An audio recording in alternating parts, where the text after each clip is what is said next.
How are you? It's me, Dave. I'm back. Thank you for being here to listen to me today. I promised you that I would be doing this a little bit more regularly. The 200th episode has inspired me. So thank you for joining me once again. My guest today is Chris Pantani. He is the GM of the New York Mavericks in the Professional Bull Riders League, which I'm sure a lot of you are like going, wait, what? We'll talk about Chris in a few minutes.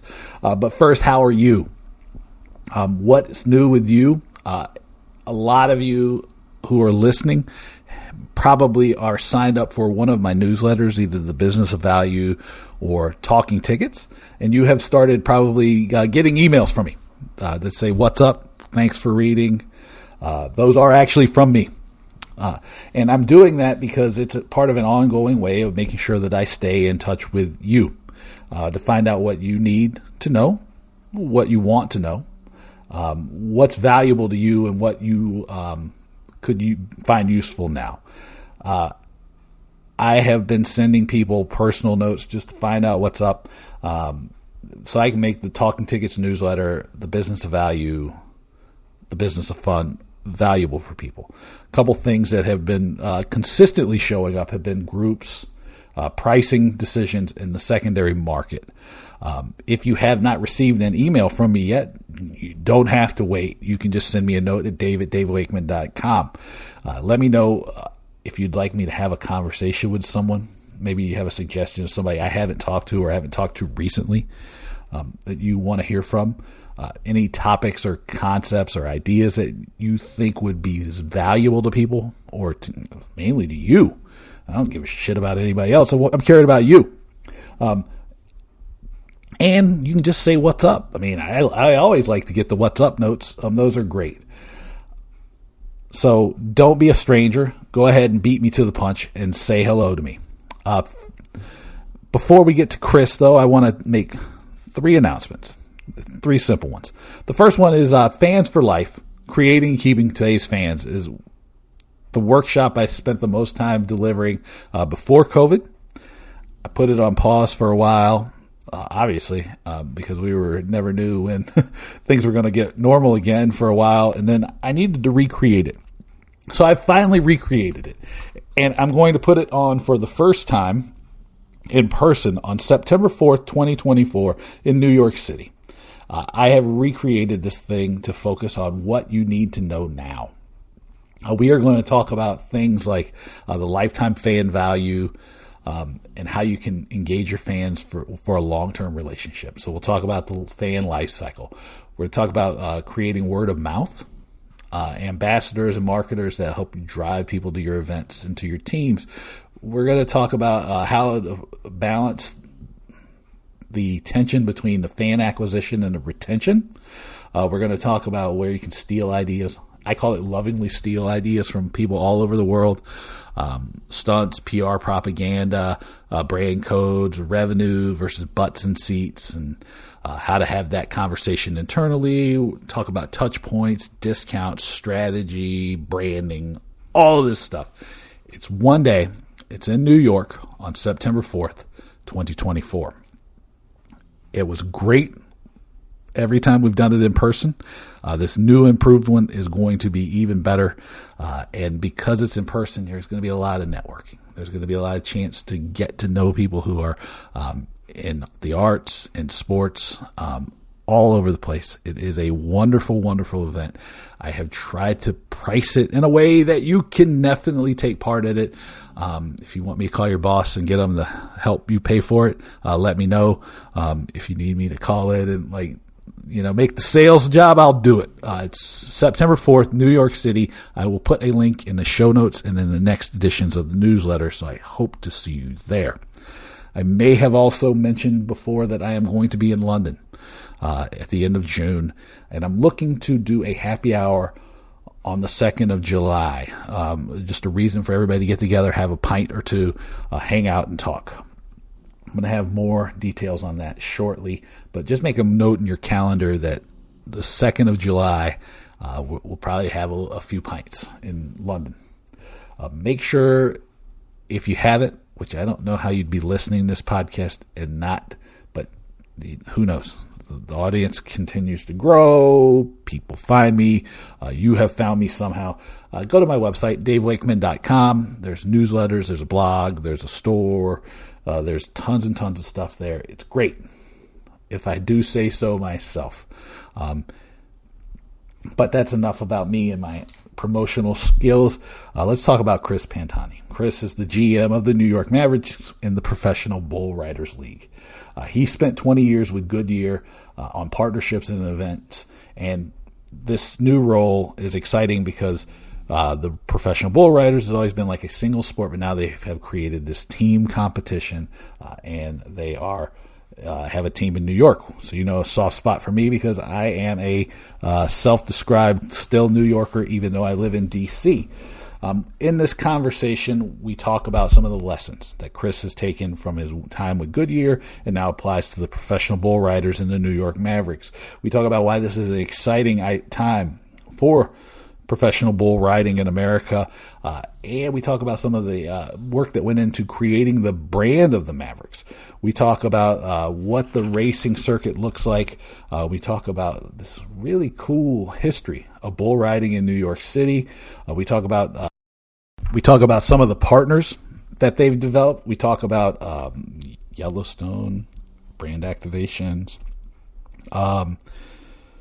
Just a lot of really, really cool stuff. It was something that I wasn't sure if I was going to be that into. But then as I did the research on the bull riding and kind of the effort that they put into building this brand and this team idea, it was something that I thought was pretty cool, and I think you're going to find it pretty cool as well. So here's my conversation with Chris Pantani on the Business of Fun podcast.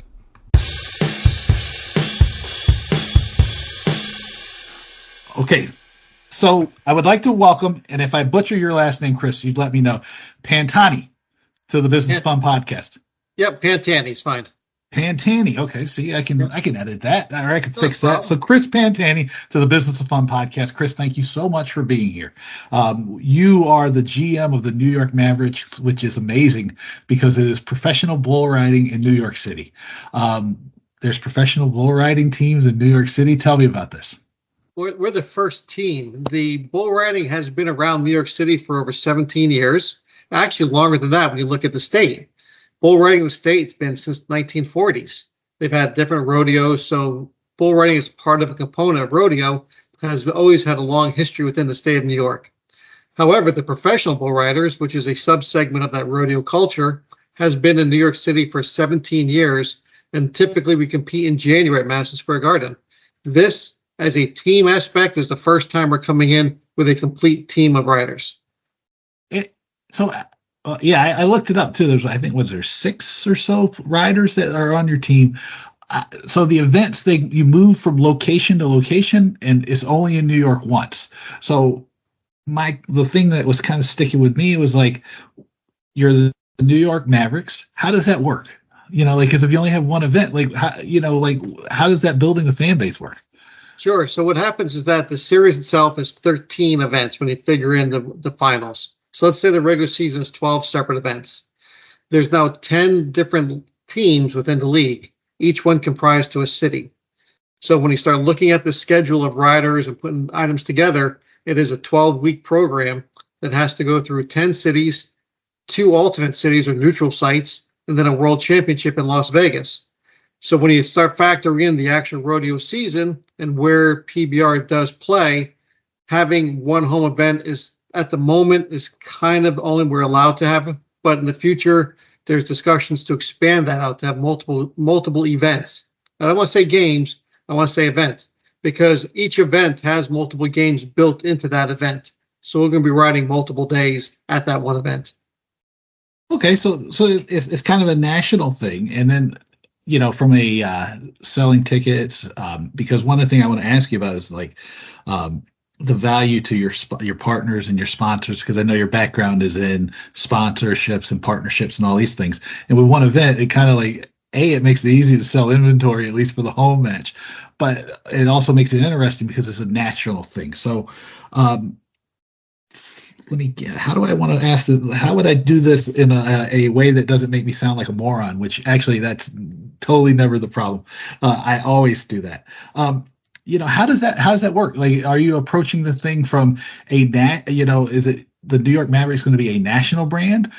Is it kind of like focused on the PBR? Because I'm interested in like the experience for people, because I can see where this would be super cool. Right. And it's just like, but I know how hard it is to build up a fan base if people can't, don't necessarily regularly see it and touch it. Sure. I think there's three different levels here we start looking at. There's a local fan base because we are a local team. We're in a championship market. Every one of the New York teams, minus the Buffalo Sabres, has won a championship in some form or fashion. So we're in a championship area. When you think about team approach, with the 10 teams, we're the only team within that New England corridor. So PBR, with their other series, the individual series, the Unleash the Beast or Velocity Tour, which is their individual competition, has events up in Bangor, Maine, Manchester, New Hampshire, Connecticut, Massachusetts, down through Reading, Pennsylvania. So that corridor has a lot of fans for us to work with. Now, when we start looking at national approach, yes, it is a series. There's 10 teams within that series. So across the country, you're going to have an influence on people that are going to watch the sport because of it. There are people from New England that's going to root for their local team or their hometown team or where they grew up. So the fan base is there. What we're doing now is just segregating that by major cities or DMA markets to capitalize on having a team someplace. Yeah, well, you need like and this is going to lead into the brand, because I did some research. I read about the brand, and I was telling I was talking with one of your colleagues, Dave, before about a brand management class I teach at the Kelly School of Business about applied brand management. So I was interested in this, and I know that like the location means so much to this. And you talked about being local, you talked about the only team in the Northeast corridor, and you talked about people hooking into it on a national level. The personality is the thing, I've been beating around the bush on getting to the personality. So how are you going to infuse the personality in there? Because it's cool, right? The nature of bull riding is it's not just an American Southwest sport. It's an international thing, right? In my research, I saw that there's this huge population of Brazilians that love bull riding, and there's Central Americans are huge bull riding fans. Mexico has a huge and rich tradition of bull riding. Those are all the people who are in the Northeast, right? I mean, they're all over the country, but there's a huge population of people. How do you infuse that kind of that connection into the brand and into the sport? Because that to me speaks like that's where that New York flavor is going to come in. It really does. And now the sport itself, as the professional bull riders or PBR as we know it, has been around over 30 years. When you start looking at the longevity of that program, you look at some of the champions that came through it. In fact, 2 years ago, Dalen Swearingen, young college kid from upstate New York, is a world champion. So there's a world champion rider from New York State that's part of the PBR currently. He's not on our team at the moment, but he is part of the series. So let's start from there. The second part is, you're right, it does have a very international flavor to it. When you think about the riders that come through, we have Canadians, we have Australians, we have Mexicans, and we have Brazilians all riding within the sport itself. And they're very competitive. So it does have an international flair to it. Now we take that approach with the Brazilians. You look in that Northeast corridor, there's a very large contingent. I think it's around almost just under 40% of Portuguese-speaking people from Rhode Island through Connecticut into New York City. In fact, there's Little Brazil in New York City. So you have a large contingent with a very Brazilian influence. So that's part of the athletes that have coming through the series. Taking that together with the current fan base and the longevity of the sport itself, the next progression of the sport was to create a team function, not just rooting for an individual, but rooting for a team. Okay, so PBR has been going on for many, many years. You have this built-in kind of fan base, right? Because bull riding has a huge population of fans in the States, usually in the South and the West. There's an international component. So there's a certain base level of awareness. I know from, talking to tons and tons of people, working with people all over the world, that one of the big challenges in any of these situations is driving awareness, and getting people, to know that what's going on, because you can have the greatest event in the world, nobody knows it's happening. you struggle. How are you going to drive awareness about PBR? Because with the new with this newer team format, these different locations, how are we going to make sure that people are aware of this? Besides this. Right. I mean, this show is going to catalyst. It's going to kick it right off. So we're going to use this show as a platform. So that's exactly right. Thank you, Chris. I'm going to put that in my marketing material for the show. Thank you. That's what it's going to be. It's going to springboard us into a sellout crowd as of today. But as we look at this and we think about it, so the PBR has the two separate seasons: the individual season, the Unleash the Beast, the Monster Energy Tour, and Velocity Tour. With those sellout markets around the area in that Northeast corridor, we've advertised in every one of those that coming soon is your team aspect. Coming soon, the New York Mavericks. Coming soon, the Barclays Center. Coming soon to Brooklyn. There's been a lot of approach through the media that the fans do engage with it. That's one part of it. The second part is not only the team aspect, but our partners with Barclays, our partnership with the league itself. They're both pushing to their fan base. So people that follow the Liberty, follow the Brooklyn Nets, knowing that in their home arena is now a professional bull riding team as well. So reaching out to that local fan base. So we're getting everything we can. We're checking all the boxes from the league office, from the team office, as well as our local individual working with the arena itself. So I think that's going to kind of give people the notation that, hey, we're here. On top of that, we add in social media, and that really goes out to the fan base as well. Yeah, the social media thing was something that I was interested about because recently I had a chance to speak to a sports marketing class at NYU. And one of the things I talked to the class about was the voice of the brand, and especially the way, the tone of voice as it comes across in social media. And when you were talking about the brand with some other publications and some other media outlets before this, you talked about Spirited. So can you describe what the voice of the brand is going to be like for so that people have a feeling for it? Because I think this is really a cool thing, because when you do it well, it can really set you apart. It does. And teaching that class, and one thing is that when we grew up, there wasn't social media. Our social media was people yelling down the street, hey, there's an event coming, or a poster outside the candy shop, or something that lets you know the carnival's coming to town. Well, this new circus has a lot more length to it, a lot more bite. So social media has really helped. Not only that the influence from the brand or the team itself, but the riders, the competitors. Each one of them has a tremendous amount of followers. So now when you start collaborating with the team, with your riders or your athletes, and other people that touch the sport, it really exemplifies and amplifies that whole voice going out to a consumer saying, we're here. So it's a lot easier nowadays. And outside of paid social, you can do this organically. So teaching people how to use organic social media to convey a message or a brand is very important these days. Yeah. And while we're on the topic of the brand and the social media, the logo, right? The logo was one of the things that, again, it sort of goes with the territory when you're dealing with me, is blues dominating, and then the orange. So, the Knicks have their shade of blue and their orange. You're tying in. How did the color scheme come together? Yeah, it was definitely an involvement over time. I mean, there's numerous iterations of what the logo could look like. We also had to take into account what the other 8 teams at that point in time, because we didn't know what the other expansion team was doing. So looking at all the 8 teams within the league and how that logo looks. So we started thinking about who we wanted to approach and to appeal to, and you have to look at the City of Champions. We start looking at teams like the Yankees and the Giants and the Rangers, and that white, the blue, a touch of red comes into play. You kind of want to be in that same dominating factor with your local sports market. Now we can take it a step further and go say, okay, we're almost similar to the New England Patriots with their modified jerseys, not the old Patriot red jersey, but the way it looks. So that part of it kind of comes into play. We start thinking about the grays, the blues, the whites.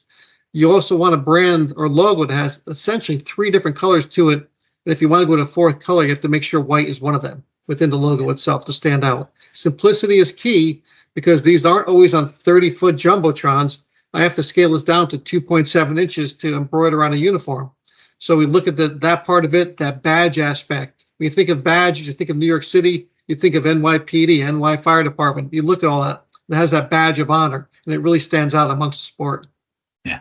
And as a Mets fan, I noticed that you did not say the Mets during your talking about the city of champions, and I'm going to let that go because I got no legs to stand on currently. The Mets are a champion. We all remember. You all remember the year. So there is a championship there. I just grew up as a Yankee fan from Connecticut, so I got to go back to my roots of what I know. Of course, I like to take shots at myself, Chris. That's the whole gig here. Now, okay, so I mentioned it earlier about 20 years with Goodyear and your experience in partnerships and events, because one of the things is one of the key aspects of making a PBR a success with the teams is going to be having really, really great partners. Now, I want to ask you to take off your New York Mavericks hat and put on your partnership and marketing hat for a second, because I want to understand, as somebody who has experience in this, what makes you a good partner for people? Sure. It's a great segue into this. So the majority of the time, the 21 plus years was with Cooper Tire. So Cooper was acquired by Goodyear, but the Cooper brand is what resonated within the fan base of PBR. So back in 2006 timeframe, we started looking at other sports to get involved with, non-endemics. How do we break the mold of being a motorsport racing type company, get into something else? Well, the PBR resonated back then with us as to here's a sport that's growing, that's lifting, that's also aligned to who our consumer is as a brand. So linking brands to a sport, to a team is vital. But on the path, start thinking about the aspect of what do you do to be a good partner? How do you share data, share information? How do you both come out of this a winning aspect? So at this point, we want to grab onto endemic, but also non-endemic partnerships. It's easy to sell it to people that know your product and know what you want to do, that unaided brand awareness, but that aided brand awareness, when you start pushing the realm, hey, so-and-so is a sponsor of the PBR, or I bought your product because you're associated with the PBR. That is what resonates with consumers. That's what resonates strongly with brands. To create that link is what's more important, and that's what's going to get you. Not every brand that's out there can sell their products day in, day out to the same consumer. Tires, for instance, might be a 3 to 5 year consumer between cycles, but you want to stay top of mind. Wrangler jeans. All right, maybe they're a little more so, a month, 2 months before I put a hole into them or I wear them down. Boots, sneakers. But when you have someone like Pendleton Whiskey or Monster that you can drink daily, it's a daily enjoyment of that brand. So you have to look from that aspect of it. How does that brand link up to a consumer? And what does a sport do to bring those two together? Yeah.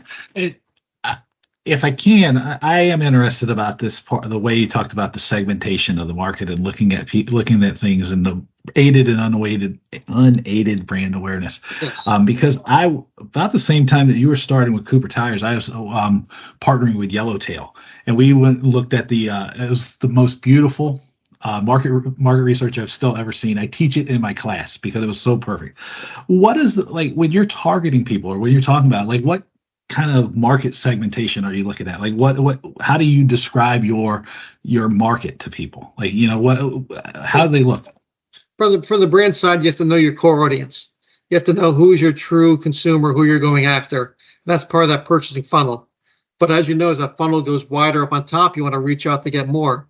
So the endemic sponsorship, knowing the linkage there, and I want to bring something into play that I'm sure you spoke about in your class with this, the aspect of bull riding in New York City. What makes the desire that PBR comes to town and they sell out cities like Anaheim, they sell out Chicago, they sell out New York City. They're selling out traditional non-Western markets with a sport that is very much a Western culture, Americana type sport. We grew up in the Northeast. Our schools did not have rodeo teams. But when you look at schools out west, Montana, Wyoming, Las Vegas, Nevada, down to Texas, there's actually rodeo teams. Kids are earning scholarships to compete at the rodeo levels in college and in high school rodeos. We just didn't have that when we grew up. So linking that market effect, what happens? Well, let's turn the clock back 5 years ago. What was one of the most influential programs that came out in our last 5 years is Yellowstone. Everybody wants to be a cowboy. So that Yellowstone effect has really helped the brands, has helped the sport, and has made marketing a whole lot easier to fans that want to go back to that true Western Americana. I want to be a cowboy again. I can wear jeans. I can wear boots. And a hat is okay. So think about how all this aligned in the last few years. and really brought together how Western sports is selling out metropolitan markets. Yeah. And I think I led you to the answer I thought you were going to get to, which was that like you're not just making an assumption about just because the people have never seen bull riding before or they have never been exposed to professional bull riding in person before that they're going to just say, oh, this is not for me. You go like, look, there's Yellowstone, there's is it Yellowstone? Yeah. There's an overlap. Kevin Costner. I watched the damn show. I should know. Yeah, there's overlap there. It's exciting. People like that, and there's all these things that connect. So just because they haven't seen it, you can still fill a need for people. And I think that's the important thing that any brand that's looking at you should understand is that just because it's not a traditional thing you'd look at, it doesn't mean that your customers aren't there, and they might be looking at you, thinking about it in a whole different way. That's absolutely correct. And let's think about the marketing aspect when you teach your class here is that, yes, Yellowstone was a major influence over the last 5 years. But let's go down the path of looking at the cell phone commercials. There's a snippet of bull riding in some of the old AT&T commercials.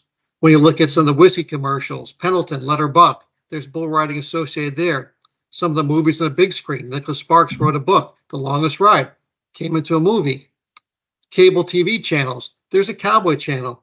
There's RFD TV. So there's these other cable channels and streaming services that cater to a whole group of people that didn't know what they really wanted or wanted to watch that are now watching these type of content.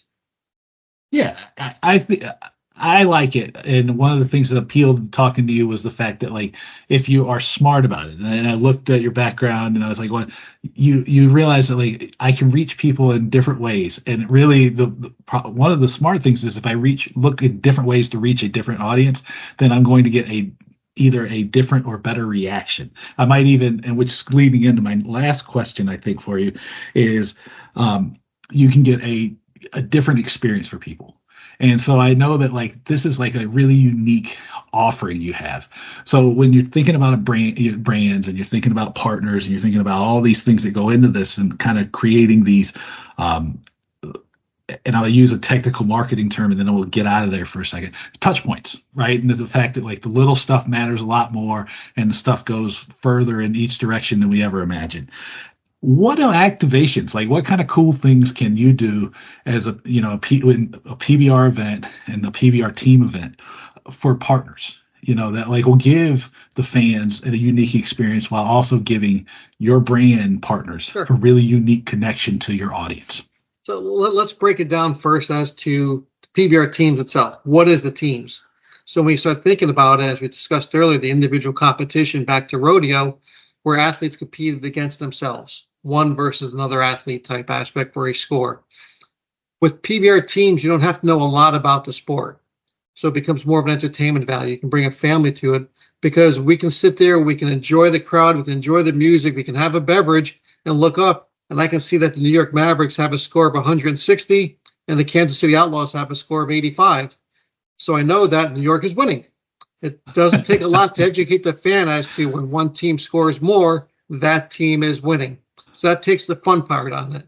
The second part is going after and linking the brands into play and getting the fans there that want to know more about it and start following you on social within other categories to learn about your sport, to become more involved. And when they become more involved, learn about your sport, they learn about your sponsors and your partners. Now your partners want to be in front of that group, which allows for the activation. Now we talked about the consumer or going after that sponsor to be part of our program. Well, there's that local sponsor that wants to be there for the event, that wants to activate on the concourse, that wants to be outside the venue because they want the fans afterwards to walk through their local doors and to be part of that excitement. There's the national partners that know that we have 12 events across the country plus a championship that knows that every market that we go to, we can activate their brand in all these other DMAs across the country. So for them, a national partnership is better for them because they want to see their brand resonate not only in New York, but in Austin, but in the Carolinas, in Missouri, and all these other markets where we have teams. So we can work with that partner to do on-site activation at the markets. We can do school visits. We can do corporate visits. We can do hospital visits. There's a lot that we can do to bring that brand to life in these other markets, just not in our home base. But we do want our locals, our regionals, as well as our nationals to participate in that local market to make it fun. Have the spin wheel, have the data collection, have the cornhole toss game, something else, but just get them, have an excitement level before our event starts so that we can finish off the excitement of that night with them. Yeah, the emotion makes everything, and and the more ways that people can touch you and touch the brand, become exposed, the more likely it is to be successful. We're gonna try to get we'll ride one of those mechanical bulls. I'm not getting on a real one myself. All right, Chris, let's plug some stuff here. Okay, Sure. So where can people find you? Where can people find the PBR? Where can people find the schedule for the New York Mavericks? Tell me everything. Sure. So the schedule, as well as our one event, which is going to be August 9th and 10th at the Barclays Center in Brooklyn. The PBR.com website has a specific tab dedicated to PBR teams where you can see the entire schedule of where we are for the whole season. But that August 9th and 10th event at the Barclays Center, we're going to be selling tickets through Ticketmaster. What we'll do is we'll sell you the whole seat, but you'll just need the edge of it. It's going to be so exciting for you that part of the time. So I'll throw that out there. To reach us, you can follow us on social, NY_Mavericks on our social channels. There's always promotions, there's giveaways, there's some fun aspects and learn about our athletes. And myself is Chris_Pantani across social channels as well. Any one of us can reach out to a consumer. Consumers have the ability through social media to talk to the brand directly, to talk to the riders, to follow things, and it gives them that one-on-one connection, which will continue and will mature as it goes. Yeah, and I tell people check out the logo. The logo is pretty cool with the it's like a mix of like classic Western with modern, and then the way the NY is hooked in like between the bull's eyes. It's pretty cool. It was done very well. There's some Easter eggs in there, yes. I mean, you have to look, I had to work at it.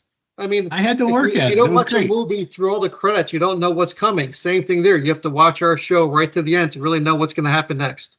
Yeah, no, Chris, thank you so much for doing this. Great, David. This has been amazing. Okay, let me know what you thought of my conversation with Chris by sending me an email. It is my name, dave@davewakeman.com.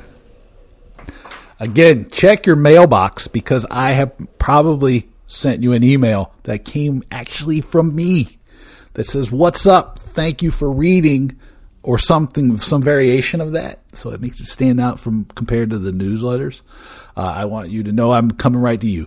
It really is just a way to stay in touch with you. Thank you for being a reader, a listener, and ask you what's going on with you right now. Tell me what areas that you're focused on. Tell me what you need to learn more about. Let me know if there are any guests, or you can just say what's up, right? I don't mind. And if you haven't gotten the email yet, you can send me one anytime you want to. It is my name, dave@davewakeman.com. Mark your calendars for London, England. Put it down for the 2nd of July. It may be a little different there, but 2nd of July looks like the day for London, England. Make sure you mark your calendars also for the Fans for Life workshop in New York City on September 4th, 2024. That is a Wednesday. New and improved workshop is going to be freaking amazing. Right, we're going to have such a great time, and you're going to learn so much. You're going to have ideas coming out of everywhere from this thing. We're going to talk about the life cycle of a fan, the fan lifetime value.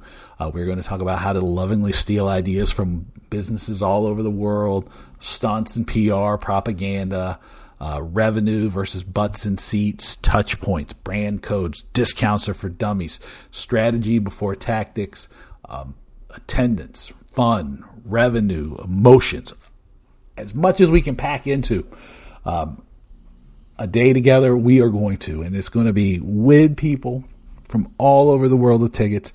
It's going to be amazing. I hope you will see me there. I hope that I will see you there. Okay? The link is in the show notes, and it'll be in the Talking Tickets newsletter. Don't miss out. I'd love to see you there.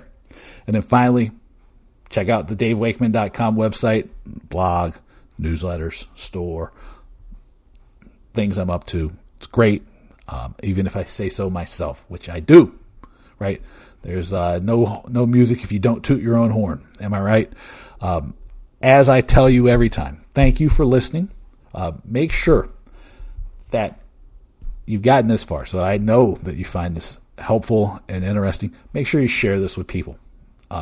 Friends, family, coworkers, colleagues, anyone who would benefit from some of the lessons and conversations that you learn in the Business of Fun on the podcast or in the Talking Tickets newsletter or the Business of Value newsletter. Share that stuff with people. It helps me continue to deliver great ideas to you. It helps keep all this stuff free because then it's like it helps me build my audience. I can do a lot of stuff for you, and it just shows me that you love me. I'll play on your heartstrings a little bit, but thank you for listening, and thank you for being here. I will talk to you soon because I've got a couple other great podcasts lined up. Including one with my good buddy Lauren Teague, where we talk about her work with FanWagon and how she found me and let me be on her brain trust. And Brian Hess is going to talk about sports washing. Plus, I've got one coming up, I think, on pricing and a few other interesting things. But until then, thank you for being here. Thank you for listening. I will talk to you soon.